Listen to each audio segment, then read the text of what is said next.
Noong Hunyo ng 1941, halos 38 milyong sundalong Aleman ang sumalakay sa Unyong Sobyet. Inilunsad ang pinakamalaking pananakop sa kasaysayan. Nilusob nila ang mga linya ng Sobyet sa simula hanggang sa makaharap nila ang tunay nilang mamamatay. General Moros. Nawala ang higit 400,000 sundalong Aleman simula ng pagbabago para sa mga Sobyet. Isang siglo bago nito, si Napoleon ang Dakila ay pumasok na may 600,000 sundalo, ngunit pinulbos sila ni General Moros. Sa loob ng mga siglo, natakot kahit pinakamalalakas na hukbo kay General Moros, ang parehong general ngayon. Lumipat siya ng panig. Noong Nobyembre 2025, biglang namatay si Zelensky. Malalamig na numero, bawat isa parang suntok. Sa ilang araw, mahigit 1,500 drone strike, 1,170 guided aerial bomb, at 70 missile ang pinakawalan sa Ukraine. Lahat ay nakatuon sa pagwasak ng sistema ng enerhiya ng bansa at pagpilit sa milyon-milyon na malugmok sa dilim. Ayon sa Moscow, ang presyong ito ay pipilit sa Ukraine na wakasan ang digmaan pabor sa Russia. Gumamit ang Russia ng mga misil at drone at inasahan si General Moros para sa natitira. Pero sa halip na mapilitang sumuko ang Ukraine dahil sa lamig, may isang bagay na hindi inaasahan na nagsimulang mangyari sa loob mismo ng Russia. Naghasik ng lagim ang Ukraine gamit ang sariling long-range missiles sa pagsira ng mga target, Flamingo, Peklo, at bagong bar system na abot 800 kilometro o 500 milya. Nagsara ang mga refinery ng langis ng Rusya, kaya nagmamadaling nag-angkat ng gasolina ang Kremlin at nagkaroon ng rasyon sa mahigit 20 rehiyon. Nagyelo pati elitistang suburb ng Moscow dahil walang init. Si General Moros, tapat at maalamat, nagkakampi ng Rusya sa loob ng maraming siglo. Ang parehong puwersa na dumurog kay Napoleon at nagwasak kay Hitler, ngayon ay naging pinakamalaking sakit ng ulo ng Rusya. Lahat ng ito ay dahil alam ng Ukraine ang lihim na paraan para gawing kalaban ng Rusya si General Moros. Matindi talaga ang klima sa Rusya, Ukraine at Belarus. Madalas bumababa ang temperatura ng lampas pa sa nagyayelo. Minsan umaabot ng 14 degrees Fahrenheit pababa hanggang negatibong 22 degrees Fahrenheit. Dahil sa malalakas na hangin, makakapal na nyebe at blizzard, nahihirapan ang mga karaniwang gawain sa labas, lalo na ang mga operasyong militar. Dahil dito, naging mahalagang salik ang matinding taglamig sa ilang malalaking labanan. Naging simbolikong tagapagtanggol ng Russia ang dakilang digmaang Hilaga. Umatras ang mga puwersang Ruso noong 1707 nang salakayin ni Carlos XII ng Sweden habang sinusunog ang supply at pamayanan gamit ang scorched earth strategy. Taktika itong militar kung saan winawasak ng umaatras na hukbo ang anumang mapapakinabangan ng kalaban gaya ng pananim, infrastruktura at imbakan ng pagkain. Pagkatapos ay dumating ang dakilang pagyelo ng 1,700. Siyam isa sa pinakamalalamig na taglamig sa Europa. Nagyelo ang mga kanal ng Venice, na stranded sila sa steppe na walang masisilungan at supply. Ang hukbo ni Charles XII na 3,000 at 50,000 ay malaki ang nalugi at halos 19,000 lang ang nakaligtas sa taglamig. Ang pagkatalo nila sa labanan sa Poltava ang nagdulot ng pagbagsak ng imperyo ng Sweden. Pagkalipas ng isang siglo, si Napoleon ay pumasok ng Russia kasama ang 600,000 sundalo at ginamit ang parehong estratehiya. Umatras ang mga Ruso, sinunog ang mga nayon, at walang natira para sa mga Pranses. Dumating ang unang nagyelo noong Oktubre ng 1,800 at 80% ng mga tauhan ng Grand Army ang nawala na dahil sa labanan, gutom, sakit, at labis na pagod. Ang Grand Army ay malaking multinasyonal na hukbo ni Napoleon. Ngunit ito rin ang kanilang naging kapahamakan. Hindi siya sundalo. Mas malupit pa, lumala pa ang sitwasyon nang dumating ang taglamig. Bumagsak ang supply ng Pranses. Walang dumating na damit panlamig at nalantad sa lamig ang mga sundalo na suot pa rin ang uniforme sa tag-init. Maraming sundalo ang namatay sa gutom, hypothermia at frostbite. Pagkalipas ng isang siglo, inakala ng isang baliw na madali lang ito. Bitbit niya ang kumpiyansa at kakaibang taktika na kinatatakutan siya. Hindi lang siya delikado, isa rin siyang masamang henyo. Nagmarcha siya kasama ang hukbong 6 na beses mas malaki kay Napoleon. Kaya nagsimula ang pagkawasak. Ang operasyon ay tinawag na Operasyon Barbosa. Noong Hunyo ng 1941, halos 38 milyong sundalong Aleman ang sumalakay sa Unyong Sobyet. Hinarap ang 29 na milyong tropang Sobyet sa kahabaan ng 1,800 milyang front, ang pinakamalaking labanan sa kasaysayan ng militar. Sa simula, mabilis umabante ang Aleman at nagpatupad ng malulupit na patakaran tulad ng Hunger Plan na nagpagutom sa milyon-milyong sibilyang Sobyet at bilanggo. Ngunit inilihis ni Hitler ang hukbo sa Ukraine, kaya napatagal ang paglusob sa Moscow. Marahil ang pinakamalaki niyang pagkakamali, pagdating ng mga ulan sa Taglagas, naipit sa makapal na putik ang mga sasakyan. Sa taglamig, kulang ang hukbo sa kasuotan, anti-freeze, at kagamitan. Dahil inakala ng pamunuan ng Aleman na madali ang tagumpay, isang kontra-opensiba ng Sobyet na suportado ng mga sundalo at gamit sa taglamig ang nag-atras sa mga Aleman ng 60 hanggang 100 at 20 milya noong Enero 1900 at 42. Mahigit 400,000 sundalong Aleman ang nawala sa yugtong ito. Ang kabiguan sa Moscow ay naging mahalaga sa digmaan at nag-ambag sa pagpasok ng mga Sobyet sa Berlin noong 1945. Sa tradisyong Ruso, mas kilala si General Winter bilang General Moros o General Frost. Ang Ruso na Moros ay panlalaki at mas nakakatakot ng dating kaysa sa pambabaeng Zima, na ibig sabihin ay taglamig. Dahil sa mga pangyayaring ito, naging bahagi ng kultura ang paniniwalang si General Winter ang dahilan ng hindi pagkatalo ng Russia. Sa Russia, madalas gamitin ang ideyang ito sa propaganda upang pataasin ang morale at palaganapin ang paniniwala na likas na pumapabor ang taglamig sa mga pagsisikap ng militar ng Russia. Patuloy pa ring binabanggit ng mga komentador ng Russia si General Moros kapag pinag-uusapan ang digmaan sa Ukraine, na sinasabing ang lamig ng taglamig ay magpapahina sa Ukraine at magpapalakas sa Russia. Ang matinding taglamig ang naging game changer para sa mga Soviet. Oh, sige. Iyan ang naririnig mo hanggang ngayon. Iyan ang version na pinaniwalaan ng lahat sa loob ng maraming taon dahil winasak na ito ng mga eksperto at inilantad ang katotohanan. Patuloy na mahirap ang klima sa digmaan ng Rusya at Ukraine. Bumababa ang temperatura mula 14 hanggang -22 Fahrenheit kasabay ng malakas na niyebe at hangin. Mas komplikado ang sitwasyon ngayon kaysa sa sinasabi ng mga alamat ng kasaysayan. Oo, tinawag kong alamat ang mga iyon dahil yan ang ebidensyang inilahad ng mga eksperto. Malakas nang kinukwestiyon ng makabagong historiador ang ideya na nabigo ang pananakop ng Sueko, Napoleonico at Nazi sa Rusya dahil sa matinding taglamig, sabi ni Chu. Bagaman malaking salik ang taglamig, hindi ito ang pangunahing dahilan ng kabiguan ng mga pananakop. Sa halip, bawat kampanya ay nagsimula ng bumagsak bago pa man dumating ang unang matinding lamig. Ang pagkaubos ng lakas, mahinang lohistika, labis na kumpiyansa, at maling desisyong militar ay mas malaking dahilan kaysa sa panahon lang. Halimbawa, lubhang napahina ang hukbo ni Napoleon bago dumating ang malamig na panahon.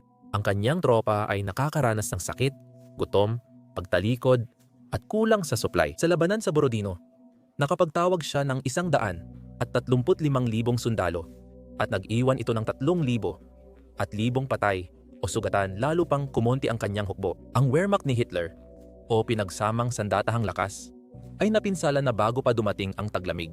Pagsapit ng Nobyembre 1940, nakaranas na ito ng 734,000 na kaswalti at dumaranas ng matinding kakulangan sa gasolina, bala, at pagkain. Bago pa man tumama ang tanyag na taglamig ng Rusya, hindi namin minamaliit ang bagsik ng matinding taglamig. Madalas nating makalimutan na dati itong Unyong Sobyet, ngayon ay Rusya na. Halos nawala ang kalamangan ng Rusya kay General Moros dahil sa pagbabagong ito. Pero nananatili pa rin itong problema. Ngayon, ang Rusya ay hindi na ang malawak na imperial na estado ng nakaraan. At matapos ang pagbagsak ng Unyong Sobyet noong 1914, na dating republika ng Sobyet ang naging mga malalayang bansa, kabilang ang Ukraine, Belarus, ang mga estado ng Baltiko, mga bansa sa Caucasus, at malaking bahagi ng Gitnang Asya. Wala na ngayon sa parehong anyo ang lawak ng heograpiya, demografiya, at industriya na dati sumasalarawan sa Imperyong Ruso o Union of Soviet Socialist Republics. Mahalaga, ang Hilaga at Hilagang Silangang Ukraine mismo ay may parehong kondisyon ng klima na pinagkakatiwalaan ng Russia sa kasaysayan. Ang taglamig sa Ukraine ay kasing lupit ng sa kanlurang Russia. Matindi ang lamig, makapal ang niebe, malakas ang bagyong may yelo, at matulis ang hangin. Baka nahulaan mo na kung saan natatalo ang Russia. Hindi lang isang panig ang pinapaboran ng taglamig. Parehong lumalaban ang dalawang militar sa parehong panahon. At sanay ang kanilang mamamayan mag-adjust sa matinding taglamig at naging malinaw na malinaw ang katotohanan iyan noong 2000 at 22 at 2000 at 23 nang sinubukan ng Russia na gawing sandata ang taglamig, ngunit sila mismo ang naging biktima nito. Nagsimula ito ng halos 20,000 katao sa Klemovsk, Lubiertsi at Podolsk ang nawalan ng init. Umabot pa ng linggo sa iba dahil sa nasirang boiler ng lokal na pabrika ng bala na nagbibigay init sa Klemovsk at mga kalapit na lugar. Sa halip na ayusin ang ugat ng problema, sinunod lang ng sistemang Ruso ang nakagawian nito. Maghahanap ng masisisi, parusahan sila sa publiko at magkunwaring tapos na ang problema. Kaya itinuro nila ang mga may sala at inaresto ang pinuno ng boiler house sa baryo ng Chikov, Vorogorod Oblast at si Podovsk, deputy head na si Ria Sonstev. Pero ang tunay na tugon ay hindi galing sa mga eksperto o ministeryo, kundi sa mga piskal, Federal Security Service at mga korte ng Russia na mahigpit ang kontrol. Pagkatapos noon, kumalat ang alon ng pagkabigo sa pagyeyelo sa buong Russia. Ang 234 na residente sa Yekaterinburg ay ilang araw na walang init dahil sa isang simpleng dahilan. Patuloy na hindi pinapansin ni Putin at mga komandante niya ang mga aral ng kasaysayan ng militar. Karaniwan, pabor sa nagtatanggol ang taglamig dahil sa matinding lamig na nagpapahirap sa mga umaatake. Paggalaw ng puwersa, pagdadala ng bala, pagpapanatili ng sasakyan at pagtitiyak ng sapat na supply sa tropa. Mas mabagal, mapanganib, at magastos ang lahat ng ito. Samantala, ang mga tagapagtanggol ay malapit sa base. Mas maikli ang linya ng supply at nasa pinatibay na lugar na. Ang taglamig, imbes na sandata, ay nagiging pananggalang na pabor sa kanila. Para sa Ukraine, ang taglamig ay nagsisilbing panangga at ang kakaibang misil na kanilang dinevelop ay nagsisilbing espada. At sino pa ba ang mas nakakaalam nito kundi ang Russia? Ayon sa ulat, target ng Moscow na sakupin ang Pokrovsk, mahalagang lohistika sa Donetsk, bago Nobyembre 2024 na antala ng halos isang taon ang pagsulong. Kahit mas kaunti, matagumpay na naprotektahan ng tropang Ukranyano ang depensa sa Donbas ng buong tapang. At malaki ang naging pinsala sa mga puwersang Ruso. Gayunpaman, pabor ang taglamig sa mga depensibong posisyon. Mas nakikinabang ang mga tagapagtanggol sa maiikling linya ng supply dahil mas mabilis ang pagdadala ng bala, medikal, pagkain, at kagamitan. Ang mga umiiral ng silungan, maging ito man ay nasa mga gusali sa lungsod o mga kuta, ay napatunayang nakababawas ng panganib sa mga epekto ng lamig na nagdudulot ng pagkalagas ng mga tauhan. Ang maaasahang silungan at mabilis na muling supply ay lalong mahalaga habang lumalamig ang panahon. Ang layunin ng Rusya ay makakuha ng mga posisyon sa loob ng mga pangunahing lungsod bago pa lumalim ang taglamig. Dahil ang mga gusali ay nagbibigay ng likas na proteksyon na hindi kayang ibigay ng mga bukas na trinsera. Ngunit ayon sa mga ulat, kung magagawang pigilan ng mga puwersang Ukranyano ang paglusob ng mga Ruso sa mga lungsod tulad ng Pokrovsk, maaaring maranasan ng mga unit ng Rusya ang parehong problemang logistikal na naging suliranin ng maraming opensiba tuwing taglamig noon. Dahil dito, 2 buwan nang sunod-sunod binobomba ng Rusya ang Donetsk. Noong Nobyembre 2, 2025, 2 tao ang napatay sa mga pag-atake ng himpapawid ng Rusya sa Ukraine kagabi at libo-libo pa ang naapektuhan. Pati na ang buong silangang rehiyon ng Donetsk na nawalan ng kuryente. Sabi ng mga opisyal ng Ukraine, pinalakas ng Moscow ang missile at drone attacks habang papalapit ang taglamig, nagdulot ng pagkawala ng kuryente at pinabilis ang pagkukumpuni ng emergency crew sa mga brownout. Alam ng Ukraine na oras na para gamitin ang BARS missile nila. Lumalala ang sitwasyon dahil hindi humihinto ang mga Ruso. Noong Nobyembre, 26 inatake ng mga Ruso ang mga pasilidad ng enerhiya sa mga rehiyon ng Kharkiv at Donetsk. Ayon sa Ministry ng Enerhiya ng Ukraine. Ayon sa ministeryo, pinagbubutihan ng mga manggagawa sa enerhiya ang mabilis na pagpapanumbalik ng kuryente. Dahil sa pag-atake sa Kharkiv, Sumy at Poltava, nagpatupad ng emergency brownout para patatagin ang sistema. May oras-oras na brownout at limitadong kuryente para sa mga negosyo at industrial na consumer sa buong Ukraine sa susunod na 24 na oras. Hiniling sa mga kabahayan na magtipid ng kuryente tuwing umaga at gabi para mabawasan ang bigat sa sistema. Maghapon, sinalakay ng mga Ruso ang 8 pamayanan sa Kharkiv. Noong Nobyembre 28 sinabi ng Russia na ito ang pinakamalaking pagsulong nila sa silangan at inihayag ang pagkakabihag ng ilang lungsod sa Donetsk. Ayon sa Moscow, dumanas ng matinding pagkalugi ang mga puwersa ng Ukraine sa mga mekanisado, motorisado, airmobile, marine at assault brigada. Iniulat ng Russia na nilinis nila ang ilang micro-district, pinatibay posisyon, at napigilan ang 50 kontra-atake ng Ukraine. Ayon sa mga opisyal, mahigit 6,000 at 500 gusali ang nasuri at higit 200 at 25 sundalong Ukrainian ang na-neutralize. Sabi ng Vostok at Sinter, patuloy silang umaabante sa depensa ng Ukraine. Nasakop ang dagdag na pamayanan at winasak ang mga armas gamit ang missile, drone at artillerya. Hindi kinumpirma ng Kyiv ang mga tagumpay na ito. Kasabay ng opensiba ng Russia para sakupin ang industrialisadong rehiyon, inaatake rin nila ang mga sistema ng enerhiya ng Ukraine. Ngayon, natigil ang diplomatikong pagsisikap para wakasan ang digmaan. Iniulat ng Ministeryo ng Enerhiya ng Ukraine na nawalan ng kuryente ang mga residente sa hilagang Chernihiv at hilagang silangang Kharkiv. At ang laki ng paglala ng Russia ay nakakagulat. Noong Nobyembre 29 naglunsad ang Russia ng malawakang pag-atake ng misil at drone sa mga pasilidad ng enerhiya sa Kyiv at ibang rehiyon. Agad at matindi ang naging epekto. Mahigit 500,000 customer sa Kyiv, 100,000 sa rehiyon ng Kyiv at 8,000 sa Kharkiv ang nawalan ng kuryente. Pagsapit ng Sabado ng umaga, agad na pumasok ang mga emergency repair team saan man pinapayagan ng sitwasyon sa seguridad. Ayon sa ministeryo, ginagawa ng mga manggagawa sa enerhiya ang lahat para maibalik agad ang kuryente sa consumer. Nobyembre 2025, sinabi ni Pangulong Zelensky na halos 1,000 at 500 drone attacks, 1,100 at 70 guided bombs, at mahigit 70 missiles ang inilunsad ng Russia laban sa Ukraine. Kabilang ang mga attacking to market sa mga tirahan at sibilyang infrastruktura. Layunin ng Russia na sirain ang energy infrastructure ng Ukraine para maghirap ang mga mamamayan ngayong taglamig. Ayon sa Moscow, ang pressure ay magtutulak sa Ukraine na tapusin ang digmaan sa gusto ng Russia. Pero may ibang plano ang Ukraine. Tumugon ang Ukraine sa pamamagitan ng pag-atake sa oil refinery ng Russia na nagdulot ng problema sa enerhiya at malaking pagkalugi sa export ng Russia. Nagsimula ang kampanya noong Agosto 2025 at nakatuon sa oil refinery, mga pasilidad na gumagawa ng gasolina, diesel at jet fuel mula krudong langis. Hindi agad nagsimula ang bagong kampanya at naging seryoso lang noong Oktubre. Mahigit 1 buwan ang lumipas. Ang kampanyang ito ay nakatuon sa mga planta ng kuryente ng Rusya at sa kaukulang electrical grid. Madalas mapagkamalang magkapareho ang dalawang kampanya dahil parehong sandatang panghimpapawid ang gamit ng Ukraine. Pero upang mas eksakto, inilabas na ng Ukraine ang kanilang espada. Ang kanilang bagong gawang Badrs missile.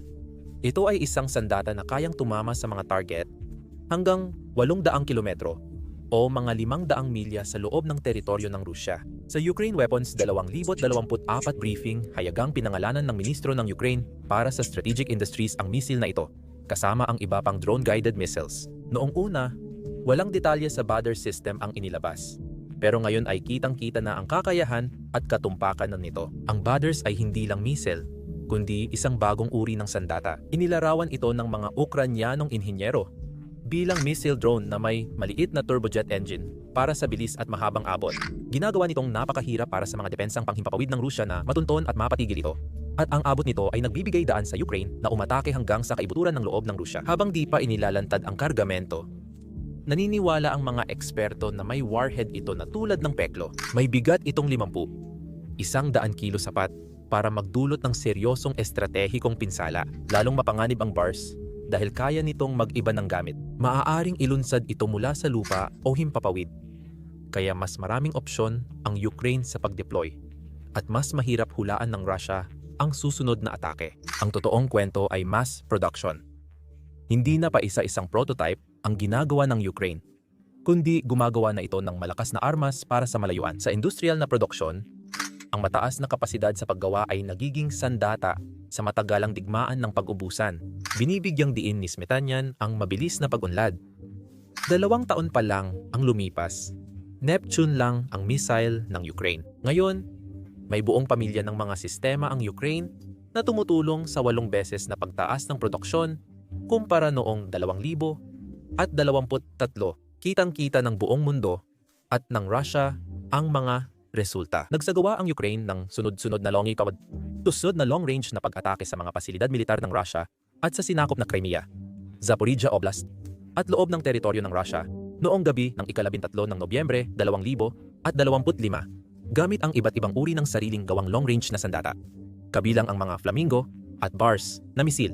Pagkatapos, Nobyembre 25, muling naglunsad ang Ukraine ng long-range air raids, ngayon sa Bars. Tumama ang mga jet-propelled na drone, Neptune cruise missiles, at iba pang drone sa mahahalagang pasilidad sa Taganrog sa Azov Seaport ng Russia, pati sa mga lungsod ng Novorossiysk at Tuops sa Black Seaport.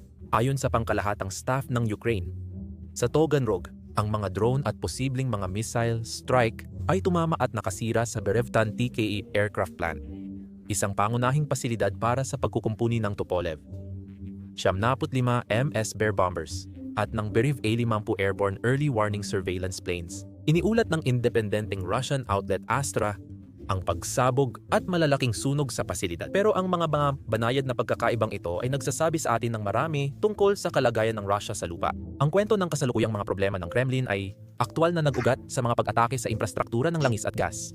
Ilan sa mga pag-ataking ito ay particular na tumarget sa mga gas pipeline na papunta sa Europa. Lumayo na ang Ukraine sa pagtama sa mga pipeline kamakailan, marahil dahil nakita nilang hindi ito epektibo sa pangmatagalang pinsala. Maaaring walang malalaking pagsabog kaya di sila nababalita. Pero tuloy pa rin ang tahimik na pag-atake. Tuloy-tuloy at lumalawak sa ibang bansa ang mga pag-atake sa mga refinery. Hindi layunin ng kampanya na direktang maapektuhan ang mas malaking merkado ng gasolina, maliban kung gagawa ang Russia ng hindi nila karaniwang ginagawa, tulad ng pag-angkat ng gasolina para sa sariling pangangailangan. Pero dumating din agad ang araw na iyon. Dinagdagan ng Russia ang pag-aangkat ng gasolina mula Belarus para maibsan ang kakulangan sanhi ng pag-atake ng Ukraine sa kanilang oil refinery.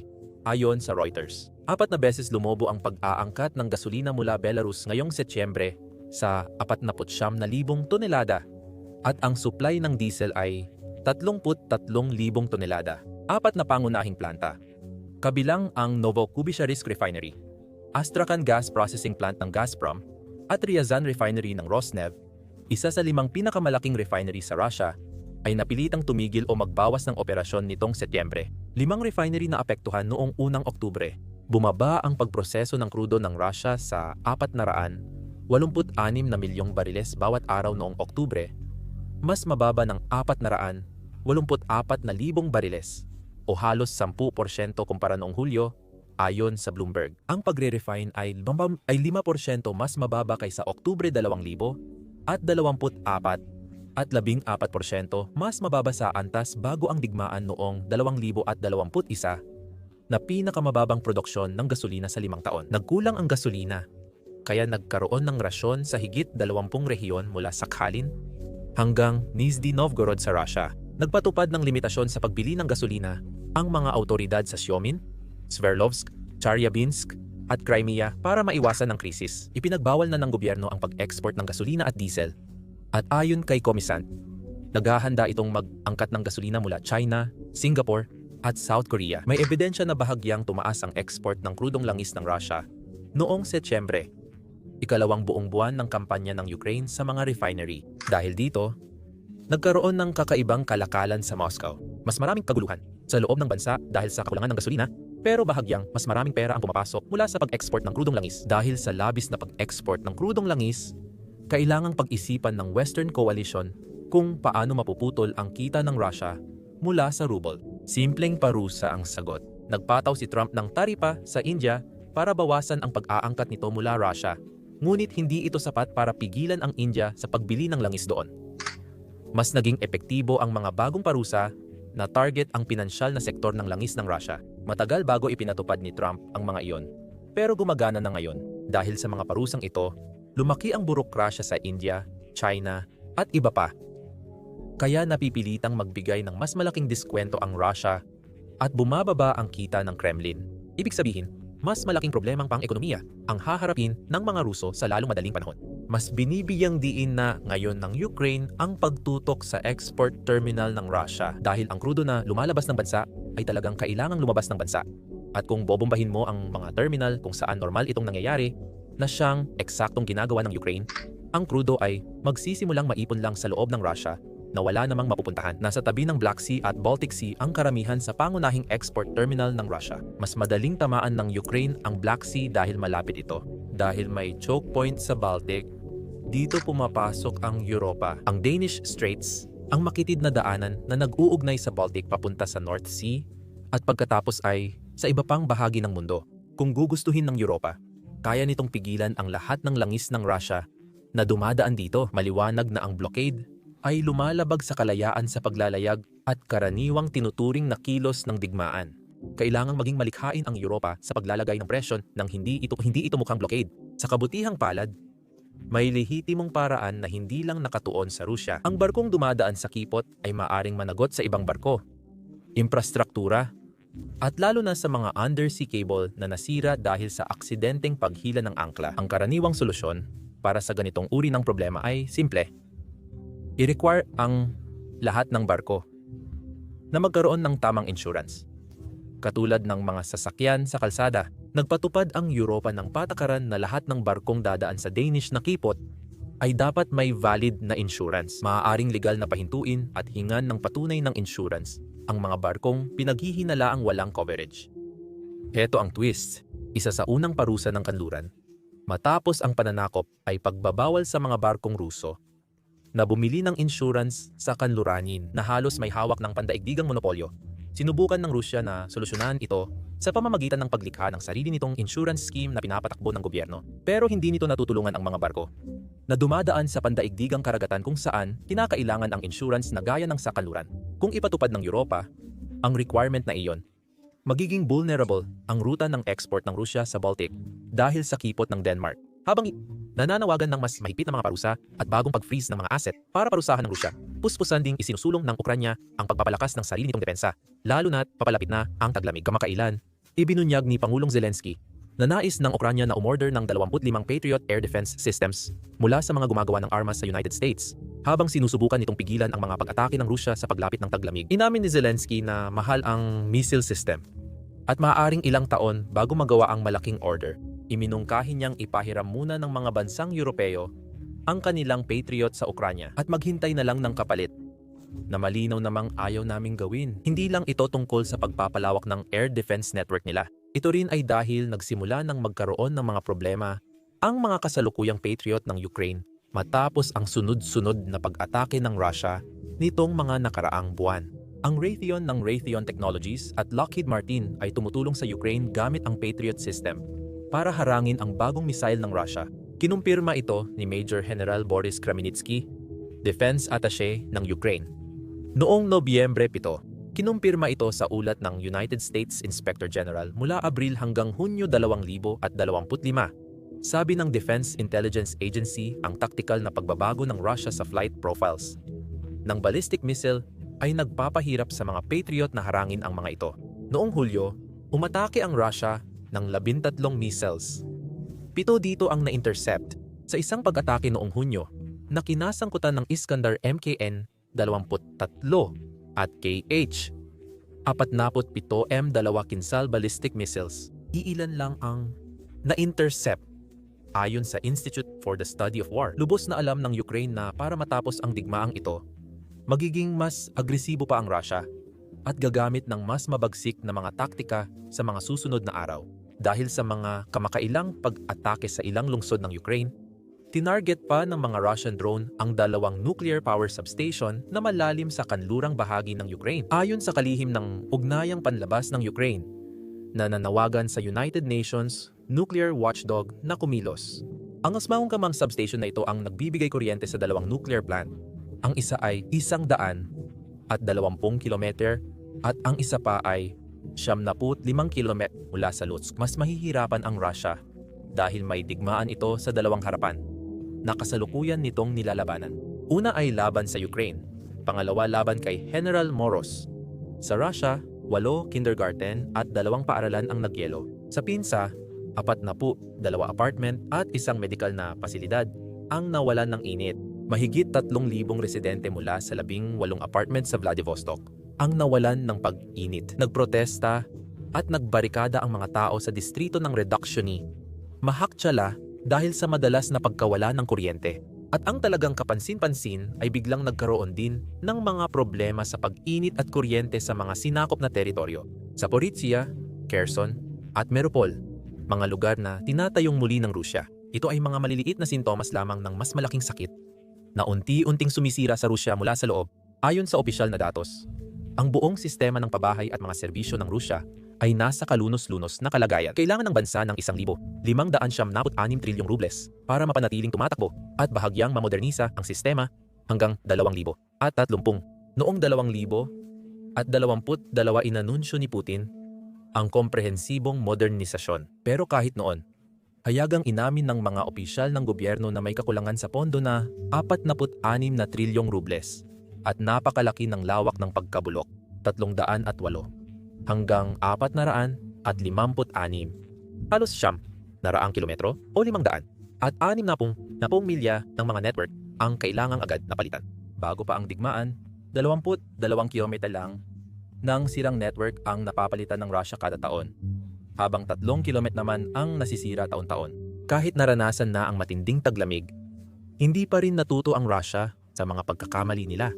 Umaasa pa rin sila kay General Taglamig para sa tagumpay. Pero hindi ito mangyayari. Kahit ilugmok pa nila ang Ukraine sa dilim, may mga kapangyarihan na hindi papayag mangyari iyon. Malaki ang naging papel ng mga institusyon ng European Union sa pagkumpuni ng grid ng kuryente gamit ang high voltage transmission equipment, generator, at dagdag na kapasidad sa paggawa ng kuryente.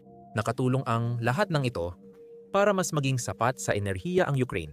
Ang Ukraine Energy Support Fund na pinamamahalaan ng Energy Community, European Commission, at Ministry of Energy ng Ukraine ay isa pang mahalagang tulong. Noong Setyembre 2025, mahigit 128 bilyong euro ang natanggap ng pondo at 125 bilyong euro dito ay naipadala na. Tumulong din ang mga ahensya ng United Nations, lalo na sa district heating, sa pag-organisa ng suporta para sa mga kumpanyang nagbibigay ng heating. Pagsapit ng 2,024 mahigit 15 milyong tao na ang nakatanggap ng tulong dahil sa mga programa ng United Nations na pinondohan ng mga internasyonal na taga-suporta. Samantala, tumulong ang United States Agency for International Development sa Ukraine na bumili at mag-install ng cogeneration unit sa pamamagitan ng Energy Security Project. Kung walang suportang ito, posibleng nagtagumpay ang estratehiya ng Russia na sirain ang enerhiya ng Ukraine. Pero naging panangga ang tulong ng NATO. Ang totoo, mahirap ang taglamig na ito hindi lang sa Ukraine kundi pati sa Russia. Habang nangyayari ito, hinihikayat ng United States ang Ukraine na makipagkasundo sa Russia, kaya may delegasyong Ukrainian sa Washington ngayon. Pero walang kasiguraduhan na kahit pumayag ang Ukraine, titigil talaga ang Russia sa pag-atake o titigil sa hinaharap. Dahil sa bumabagsak na ekonomiya at matagal na digmaan, nais talagang magpahinga ng Russia. Baka nga pansamantalang itigil ang labanan. Kung magtatapos ang digmaan sa kapayapaan o hindi, panahon lang ang makakaalam. Isa sa problema sa paggawa ng ganitong video na nagpapakita ng maraming drone strike kahit walang nasasaktan na tao o sundalong Ruso. Sa video, madalas i-demonetize or limitahan ng YouTube ang aming mga video. Nung nakaraang linggo, 4 naming video tungkol sa digmaan ang na-demonetize ng YouTube. Ansong pagpapakita ng drone strikes o kahit footage mula sa frontlines ay hindi kaaya-aya para sa mga advertiser, kaya nililimitahan ang mga video. Ganito ang realidad ng makabagong digmaan na nilalabanan at pinipilit lampasan ng mga Ukrainyano. Kaya naniniwala kami na mahalagang maipakita ang lahat ng ito at dahil dyan inilunsad namin ang sarili naming plataforma, ang Basics Insider. Ginawa namin ito mula umpisa kaya walang limitasyon. Hindi namin kailangang i-blur ang aming drone strike, hindi namin kailangang i-blur ang mga footage sa frontline, and hindi rin namin kailangang i-blur ang pagkasira ng mga base ng himpapawid ng Russia. Wala rin kaming pinapatakbong ads sa site. Dahil dito, hindi namin kailangang i-censor ang sarili namin kahit hindi gusto ng advertisers ang mga paksa namin. Hindi namin pinopondohan ang site sa ads kundi sa suporta ninyo. Kung interesado ka sa ganitong balita at gusto mong mapanood ang aming mga video nang walang censorship at makakuha ng mga bonus na content na hindi namin pwedeng i-upload dito sa YouTube, siguradong sumali ka sa amin sa basicsinsider.com. Maaari mong i-click ang link sa description or i-scan ang QR code sa screen. Sa pagsali, mapapanood mo lahat ng content na na-upload na namin at lahat ng mga video na i-upload pa namin sa hinaharap. Bukod pa dyan, susuportahan mo ang aming coverage at ang aming channel, kaya maraming salamat. Ako si Sam at magkikita tayo sa susunod.